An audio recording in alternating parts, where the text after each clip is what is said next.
Hello, everyone. This is DBC, Senator, facilitator of the World Naked Bike Ride Houston, or H-Town WNBR, or this year, the Bear As You Dare Bike Ride, or Stop the Monster. I'm going to be discussing the ride and the monster in this presentation, which, by the way, is copied from the slideshow that I constructed for the discussion seminars that I had scheduled for this past week and the following week. The ride, by the way, is still scheduled to happen on the 19th of June, weather permitting. Weather may actually force us to change the date. We'll be discussing that as well, among other various topics related to this ride. I think it's fairly important that everybody who participates in this ride gets a chance to see the particulars, not to memorize them necessarily, but at least to be aware of what's going on with this and reminders of certain things that it's always good to do or to have when participating in a ride like this one, in whatever capacity. I'm going to try to do this, by the way, in one take, and it's probably going to be kind of ragged, but you may be accustomed to that from me. Let's begin with the beginning and also the ending of the ride itself. Where this is going to take place? Traditionally, we have started and finished our rides at Super Happy Fun Land. For several reasons, I made the unilateral determination that this was probably not going to be the best place, mostly because of the nature of the facilities. Now, I love Super Happy Fun Land, and I love Brian and Olivia and everybody else who hangs out there.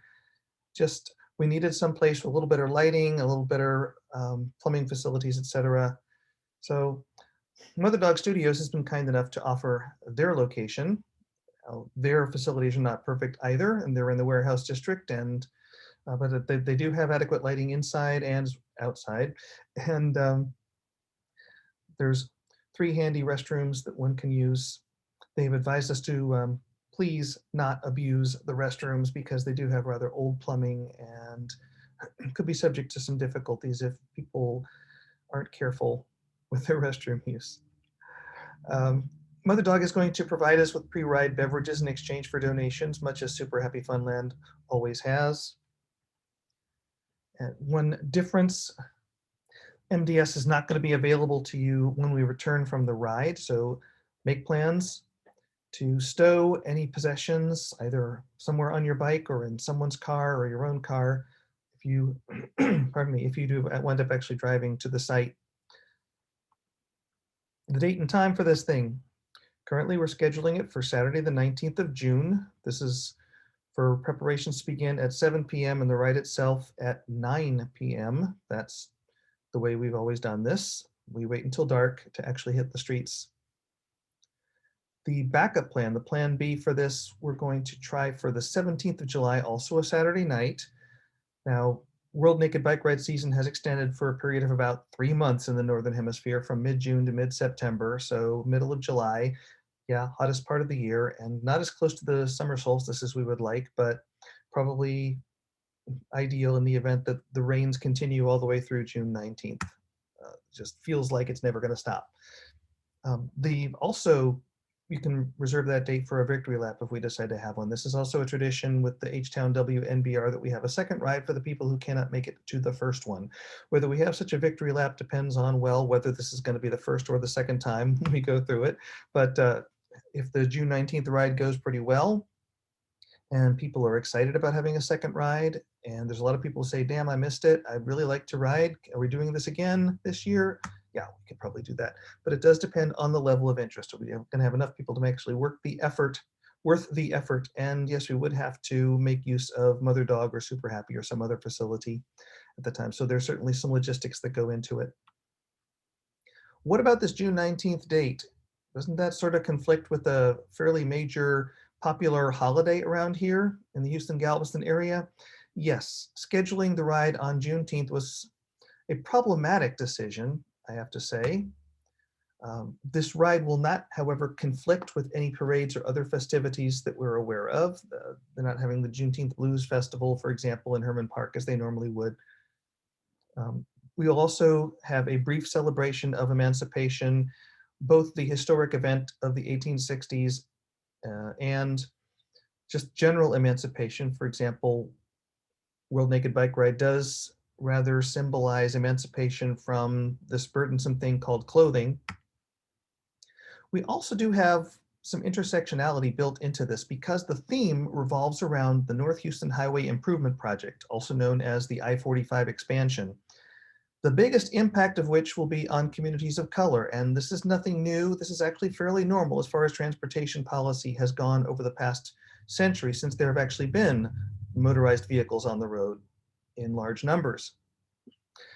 When I say impact, we're talking about the possibility of thousands of people being pushed out of their homes that they may already own free and clear and might find difficult to replace at any sort of rate that they could afford. I'm not talking interest rates here, we're talking about an actual price, because while interest rates are way down, housing prices in Houston are way up. This is a chance to dance our way out of our restrictions, according to the man himself, George Clinton, whoever else might have helped him write One Nation Under a Groove. So we'll talk more about some talking points for NHHIP later in this presentation. Just be aware of that, because people are going to ask you, especially when we stop at pubs and other places, what's this about the monster? It's about the fact that we're going to have this horrible thing looming over the east side of downtown that's going to wipe out the Edo Entertainment District, for starters. The route of this ride, we will leave this dark until the evening of the ride or shortly before that. And again, this is following our tradition, because we have this weird thing in Houston where we have law enforcement that might be overzealous in enforcing an ordinance regarding the display of certain parts of the body in public places. Total distance, 11 to 12 miles. This may change. We may actually contract it a little bit. I doubt we're going to expand it any more than that. I'm not going to go with the 15 miles that we have historically. We, as usual, are building in a couple of rest and refreshment stops in this ride. 2 of them already planned, and a third one that we may improvise later. The places we'll be covering, we're focusing on areas that are going to be affected by the NHHIP, and here is a short list of them. That community center that you can see from the North Freeway may go completely away, have to be moved to a new location. The North Street Bridge over by Raven Tower, which is really good for hanging big banners for when you're having protests, etc. The Clayton Homes Housing Project, just north and east of downtown. The St. Emmanuel Street corridor there, it's going to be gone because they're going to widen what is now the I-69 elevated east of downtown to something like 900 feet. And that's going to cover 2 whole city blocks more than it already does. The Pierce Elevated over the west side of downtown, well, that may actually be some of the good news, because that will be eliminated, and it'll be now easier for people in the 4th Ward, Freedmanstown area to actually get downtown walking or on bikes without having to deal with the imposition of a freeway overpass. What should you and what must you bring on this little expedition? Required equipment would include, we want you to have lights mounted on your bike or on your helmet, something that makes it so that you can be easily seen. That is one of the main purposes of Naked Bike Ride, is you want, as a cyclist, to be seen by motorists and other people who are using the road, because too often people behind the wheel of motor vehicles don't see cyclists. Footwear. Don't be riding 11 to 12 miles at night not knowing where you're going to step without footwear, especially given that you might be walking into pubs and you don't know what's going to be on the floor of those places. Masks. We're talking facial coverings here, usual COVID precautions, and we would actually recommend wearing these while riding, even though that may make life a little bit difficult. Remember, this is spread through water droplets that come out of you and land on somebody else. I know that's oversimplifying it, but yes, wear a damn mask. That's still in effect. Something to cover other parts of your body as well. Not that we're worried about spreading diseases just by that, but in the past we've gone into our pub stops rather unabashedly, still naked from the road, and some people had problems with that. We want to respect the places that we're going into. And this is not just for the bars, but also in case we encounter law enforcement and they instruct us to please put something on so that we're within compliance of the Houston nudity ordinance. Again, we're going to see a little bit more about that later. We're working on trying to provide some shirts in XXX and XXX sizes, but just in case, bring something of your own to cover your naughty bits. Recommended equipment. We strongly recommend bringing and wearing a helmet. You should, if possible, bring a bicycle pump of whatever size, the small one that can actually ride on your bike or in your backpack or panniers. A patch kit if you're one of those people who's skilled in replacing tubes. And by the way, replacement tubes is something we don't have on the list here, but tools to get the tires off and on the wheels or to fix your sprockets or whatever. Bring some water in a water bottle. Stay hydrated. Bring some body paint to decorate yourself prior to the ride. Make sure that this is the washable kind, so you're not wearing it for a whole week after that. That would be kind of embarrassing, wouldn't it? Sponges and brushes to apply this body paint, which, by the way, you can acquire at certain costume shops or online if you're good at that kind of shopping, which I'm not. Some kind of containers to hold paint and the water with which you might clean your sponges and brushes. Some other types of decorations for the bicycle, including maybe some additional lights on your spokes or something to festoon it with crepe paper wrapped around your bike. I don't know, something that people can actually see and giggle at when they see it. The World Naked Bike Ride does rely on a staff, a volunteer staff, not just one person who decides how everything's going to go. If you are qualified or feel qualified, please consider volunteering for one of these positions. The traffic corkers, who, by the way, should still be clothed. So if you're not the kind of person who wants to be bare as you dare, you can be the person that the motor vehicle operators are taking seriously as you're holding up traffic and letting the cyclists through whatever intersections. You have to be able to ride fast in order to do this because you have to be able to get from the back of the pack to the front fairly quickly to cork the next intersection. People leading this ride, I'll be one of those people, but I wouldn't mind having some company up front. And the trailers, the caboose riders, the people who make sure nobody gets left too far behind and can inform the leaders that some people may be having vehicular difficulty, may have to drop out of the ride or may have to catch up with us at the next pub stop. Speaking of catching up, the sag wagon. This is the motor vehicle that actually does go behind us and picks up bicycles and riders who, for whatever reason, cannot make it through the rest of the ride. We don't have a lot of this happening, but typically one or two, and there's always going to be somebody that maybe has a problem with their wheels or their chain or whatever. A police liaison, this should be somebody who is really good at talking to cops, maybe speaks their language and can convince them that this is not a threat to national security that we're doing here. This is simply a protest in favor of safer streets, and cops should definitely be all about safer streets. A legal observer, if you actually have the legal observer training already, excellent, we need you. You will have to stay closed and not actually be a participant in this ride, but you can trail with us either on a bike or in the sag wagon. Make sure that you have the little legal observer hat or sash or whatever to identify you so that in the event of an encounter with law enforcement, we make sure that our rights are protected. We've already mentioned some of the equipment as related to safety, but there's some additional tips here beyond the equipment. We do recommend that you pair up or trio up into small groups so that if one person has mechanical problems or physical problems, the others do not leave them behind.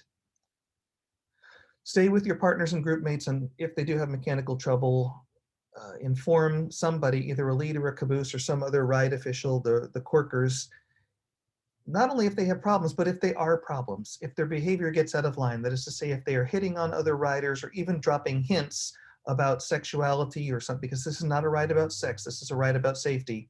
It's also a ride about maybe stopping global climate disruption, mostly by changing transportation policy so that we don't fill the highways with cars and we can have room for pedestrians and bikes, etc. On the front end of things, don't ride too fast. Don't get too far ahead of the lead riders. This is a bad idea because you might not know where the ride is going and then you miss the turn. You get caught all by yourself and have to catch up. Don't show up to the ride already in an advanced state of intoxication. It's a very bad idea, and don't get too wasted during the ride either. Limit yourself to a single drink per pub stop. Along with the drinking of alcoholic beverages, if that's your thing, also in between, you want to be drinking water so that they do not affect you too quickly or severely. Water, water, water, hydrate, hydrate. Maintain recommended social distances. Now, when we're at rest, that's typically 6 feet, or when we're out shopping or in a large group or whatever, but On a bike ride, when you are talking about people outside your quarantine group, you want to give yourself probably double that space, 12 feet between riders if possible, mostly because of the thing about droplets. If you're wearing a mask, it is less of an issue. And yes, this is a safety tip since we're talking about pub stops. Cash used to be king, not anymore. It may be the fastest way to pay for drinks rather than having to rely on a card, but now we have lots of contactless payment methods that make it so that it's easier to pay with a card. Have the card with you one way or another. Another reason to have something to wear that maybe has pockets when you go in to purchase a drink. And on the subject of money, please consider donating online or otherwise to the Stop Text.I45 Coalition at stoptext.i45.com, or our big bicycle advocacy group here in Houston, bikehouston.org. They're the ones responsible for pushing the city to install all the bike lanes that they have, with little help from county government, by the way. County Commissioner Rodney Ellis actually waived a lot of money from the county in the face of the city and said, I need you to use this to build bike lanes. And by golly, that has happened in some really nice places. And some of them are even interconnecting, which is an awesome new development. Oh, I'll accept donations too to cover ride-related expenses because I'm the one who's doing a lot of the facilitation and promotion here.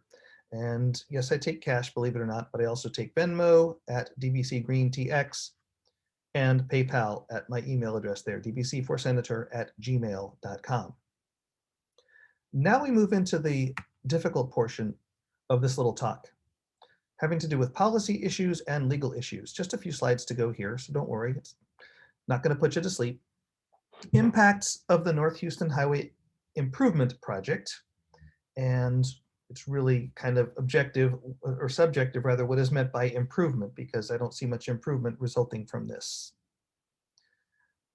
If people ask why you're in opposition or why the ride is riding in opposition to this project, well, it's going to cost a lot of money.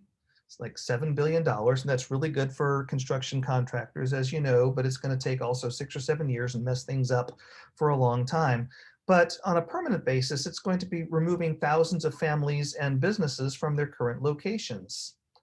Wherever the construction is needed to widen I-45 north of downtown and then consolidate it with I-69 east of downtown, and even beyond that, where 6959 goes around the southwest, where they're going to sink the freeway where it's currently elevated. And that might be good in the long run, but for now it's going to be, if this thing actually proceeds, if the lawsuit is ruled in favor of TxDOT, then this will continue and we're going to have more of the same transportation policy issues that remove people from their homes and businesses. A lot of beloved landmarks and community services like the Castillo Service Center will be lost, or at the very least have to evacuate to new locations. Here's probably the most cogent argument of all. Expanding freeways does not, in the long run, solve the traffic problems that they purport to solve. And we need look no further than the Katy Freeway expansion, the widest freeway on the planet, and it still gets filled up. Why? Because if the lanes are there, people are going to use them.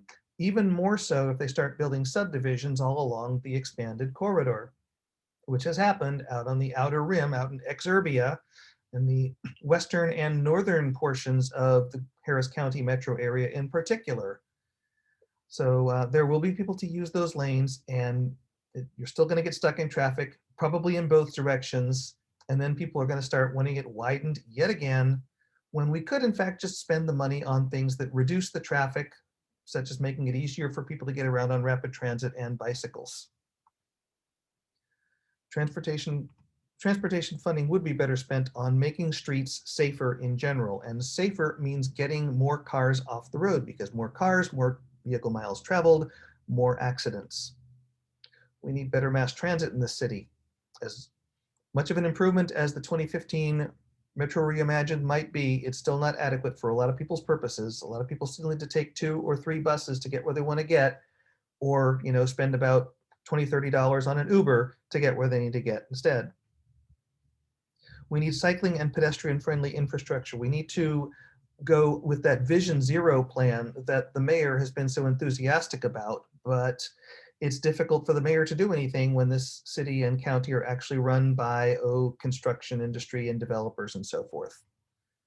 It's not profitable to have cycling and pedestrian friendly infrastructure. So we need to shift our focus entirely away from a profit-driven enterprise to making it so that people can actually use it and live to tell the tale. Okay, enough preaching. The nudity ordinance. Ta-da! I'm going to read this out loud. It shall be unlawful for any person to appear on any public street, sidewalk, alley, or other public thoroughfare in or such close proximity thereto as to be observed by the public traveling on such street, sidewalk, or other public thoroughfare in a state of complete nudity or in such a manner of dress or of undress in a manner which exposes to the public view such person's genitalia and or buttocks, and in the case of a female, the female breasts. You can argue all you want to about whether this is constitutional or discriminatory. This is the ordinance that we currently have, and this is what Houston police will enforce if they feel motivated to do so. Now, it is generally true, a rule or a guideline when it comes to protest movements, that if the protesters outnumber the police, then the protesters generally win. If we have more riders willing to flout this ordinance, that is to say, ride exposed as the ride intends, beyond bear as you dare to bear as you can possibly get, then there is less likelihood of trouble with law enforcement. If it's just a few people, they can pick on those few people, key on them, haul them in. You can beat the rap maybe, but you can't beat the ride, and a night in jail really sucks. On this same topic, if a law enforcement officer asks you to cover up, don't argue the point, just please do it. And then when you get away from said law enforcement officer, then you can relax and make your own dress code if you like. Be aware that this is in effect. Be aware that we've had problems with it in the past with people, we call them the townhome Karens, people who live around Super Happy Funland up on the 3rd floor of their townhome, seeing people preparing outside of the venue who are not in compliance. And so they will call the cops, or the cops will just come along and give somebody a citation for a violation of this ordinance. No, it's not a big felony. You don't get hauled down right downtown right away unless, of course, you're obnoxious about it. Why would we not just hire a police escort to make it so that everything is a little bit safer? Several reasons. One, we've looked into it, and police escorts cost a lot of money, as would using a public park, by the way, to actually prepare for this, which is part of the package that the city has pitched to us. Unlike in other cities that do have police escorts for their rides, the Houston cops are not so likely to let us flout the ordinance, riding in violation by exposing our bits. Also, in light of recent events involving police brutality against unarmed citizens and non-citizens alike, I personally, and some people I've spoken to, find it a little bit difficult to collaborate with the police on a protest such as this one. Now, again, if we encounter law enforcement and they start to threaten the riders with arrest or make a physical threat, then we need to make sure that somebody gets a good quality video of it, and you have to be obvious about it. And by good quality, we mean something we can actually show that makes it look like what it actually is, what is actually happening. Be sure, of course, that you turn your phone the right way so that it's not one of those horrible, portrait instead of landscape situations. We do have an attorney whom you can consult on what constitutes taking good quality video, again, in the event of one of these encounters. Now, if you think we've omitted anything from this presentation, or you have questions, or you raised your hand and said, I really want to be a corker or a sag wagon driver, please indicate so in the comments, whether you see this on YouTube or on the Facebook thread. Thank you for your attention and your participation. Please let folks know that this is happening, the people you think would be down with the whole concept. It is a political protest, but it also is a tremendous amount of fun. And really, protesting isn't all that worth the time and effort if it isn't also fun. We hope to see you there on the 19th, weather permitting, or July 17th if, stuff happens. Take care.